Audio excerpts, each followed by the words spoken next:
আমরা কোথায় যাচ্ছি তোমরা কি কেউ গেস করতে পারছো? আমি মার আন্টি আজ গিয়েছিলাম নন্দনে। নন্দনে মানুষ কেন যায়? নয় মুভি দেখতে, নয় বন্ধুদের সাথে আড্ডা মারতে। আমি গিয়েছিলাম প্রথমটির জন্যে। আজ স্পোর্টস রিলেটেড বই, আন্তর্জাতিক চলচ্চিত্র উৎসবের জন্য আজ স্পোর্টস রিলেটেড বই আর কি দেখানো হচ্ছিল, তো আমরা সেটা টিকিট পেয়েছিলাম। তো আমি মা আর আন্টি চলে গিয়েছিলাম নন্দন। আমার খুব ভালো লেগেছে, আমরা বিকেল বিকেল পৌঁছে গিয়েছিলাম। তো ভীষণ সুন্দর অ্যাটমসফিয়ার নন্দনে, সত্যিই নান্দনিকতা রয়েছে। এতদিন ছবিতে দেখেছি, কোনোদিনও যাওয়া হয়নি, এই প্রথমবার গিয়েছি, খুব ভালো লেগেছে। আর মা হচ্ছে আমার ফটোগ্রাফার, আমি ফ্লন্ট করছিলাম তাই।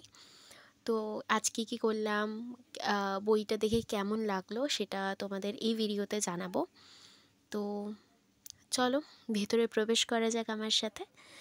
ভিতরে ঢুকে প্রথমে মা দুর্গাকে দর্শন করলাম, খুব সুন্দর লেগেছে আমার। এটা সারা বছর এখানে থাকে, অলিম্পিকের ম্যান্ডেটই হচ্ছে যে সবাইকে খেলতে দিতে হবে, এরপরে একটা সবার খেলার অধিকার করা সবার হয়েছিল যেখানে জেন্ডার সেই ম্যান্ডেটটাকে কথা হচ্ছিল। মানে সবসময় ট্রান্সজেন্ডারদের হয়তো সুযোগ দেওয়া হয় না অলিম্পিকে, আর দেওয়া হলে অনেক রকমের বাধা বিপত্তির সম্মুখীন হতে হয়। সেই নিয়ে একটা গভীর আলোচনা চলছিল, তো সেটা শুনতে পেরেও ভীষণ আপ্লুত, অনেক কিছু জানতে পেরেছি। এবং এছাড়া আমাদের দেশের ট্যালেন্ট হান্ট করা ভেরিয়াস স্পোর্টস নিয়ে, তার মধ্যে পরেই স্পোর্টস রিলেটেড পড়েছি নাকি গোলন্দাজ আর কি দেখানো হয়েছিল। ক্লাস 1879 মানে 1947 আগে বইটাতে এত সুন্দরভাবে দেখানো হয়েছে।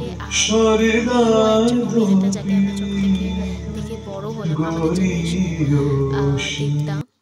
খুব দারুণ। ইশাদি, তারপরে আমাদের আর যে অগ্নিদা, সত্যি বলতে প্রতিটা ক্যারেক্টার দারুণ ছিল। তো তোমরা অনেকেই দেখেছো, আর যারা যারা দেখোনি প্লিজ গোলন্দাজ দেখো, এই বইটা সত্যিই দেখা উচিত, আর ইতিহাস আমাদের জানা উচিত। আরও আরও আরও নতুন ঐতিহাসিক বিষয় নিয়ে বই হোক, এটাই চাইবো। আর বাংলা বই আরও ভালো ভালো আসুক সেটাও। তো বেশ ভিডিও ক্লিপ আমি কয়েকটা নিয়েছি যেগুলো আমার ভালো লেগেছিলো, আমি দেখছিলাম অবাক হয়ে। এখানে আমার গলাও পাওয়া যাবে, ভীষণ আপ্লুত আর ওভারওয়েলম হয়ে গেছিলাম আমি। তো চলো দেখে নাও কেমন লাগলো।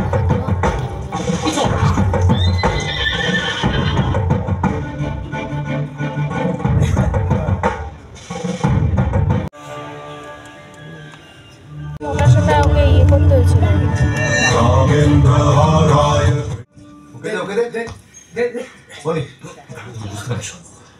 তুমি বুঝতে পারছো ব্রিটিশদের বিরুদ্ধে খেলার মাঠে একটা জয় বাঁধ ভেঙে যাবে। এই বারুদে আগুন দিতে একমাত্র তুমিই পারো নগেনদা। সে না হয় বুঝলাম, কিন্তু ভার্গব, পুলিশের চোখও তো বেশ তীক্ষ্ণ, সেদিকে খেয়াল আছে?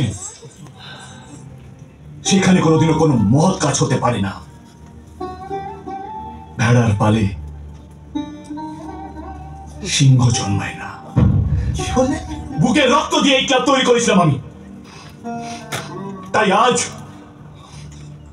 আমি নগেন্দ্র প্রসাদ সর্বাধিকারী এই ওয়েলিংটন ক্লাব ভেঙে দিলাম। তারে বুঝিতে পারিনি, তারে যে ছিল আমার স্বপ্নচারী, বাধ্যতা যার রাজনৈতিক প্রভাব মারাত্মক। Playing toe-to-toe with the British on our pitches has the potential to undermine the entire empire. Absolutely, sir. This might have serious political implications. People might simply put it across as an excuse to demand equality in every other field as well. তো নগেন্দ্র প্রসাদকে সরিয়ে দিলেই তো হয়, দুর্ঘটনা তো খেলারই অঙ্গ। I wouldn't advise it, sir. Shut up. I'll ask for your advice when I want it.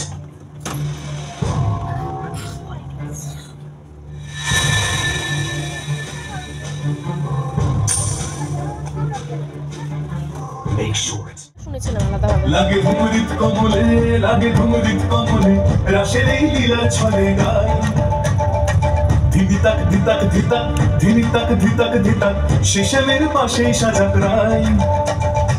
প্রেম হবে এই লীলাতে, প্রেম হবে দিন বাড়াতে প্রেম হবে প্রেম বিলাতে চাই সাজ তোরা বাজ তোরা খোলবাসিতে বাজ আহা রাস এলো দেখবি খেলা আজ লাগে ভুমরিত কমলে রাসের এই লীলার ছলে গায় নিশিদিন তোমার কথাও আমার কনকলতা কবে যে তোমায় পাবো হায় চোখে চোখে রাখবো প্রিয়ে মনের শোভারি যেভাবে চাঁদকে আকাশ চায় তুমি বিদ্যা তুমি ধর্ম তুমি হৃদি তুমি মর্ম বহুবল ধারিণীম নমামি তারিণীম ত্রিপুদল বারিণীম মাতরম মাতরম মাতরম বন্দে মাতরম সুজলাম সুফলাম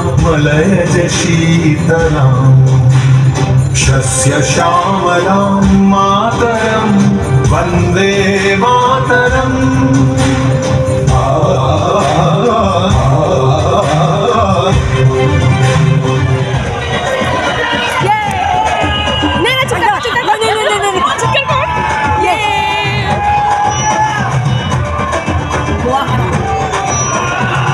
একটাই মেসেজ দেয় যে প্রতিটা কর্মের সঠিক কর্মের ফল নিশ্চয়ই পাওয়া যায়, হয়তো সেটা লেটে। অধর্ম মনে হয় যেন জিতে যাচ্ছে, কিন্তু আদতেই সেটা নয়। সময় সব কিছুর উত্তর দেয়। এরপর হল থেকে বেরিয়ে পাড়াতে এসে চা আর আমার ফেভারিট চিকেন চিজ ফ্রাই খেয়েছি, আর বেশ কিছু মোমেন্ট ক্লিক করেছিলাম, সেগুলো লাস্টে অ্যাড করলাম। আশা করছি ব্লগটা ভালো লাগবে। কেমন লাগলো প্লিজ কমেন্টে জানিও, আর থ্যাঙ্কস ফর ওয়াচিং।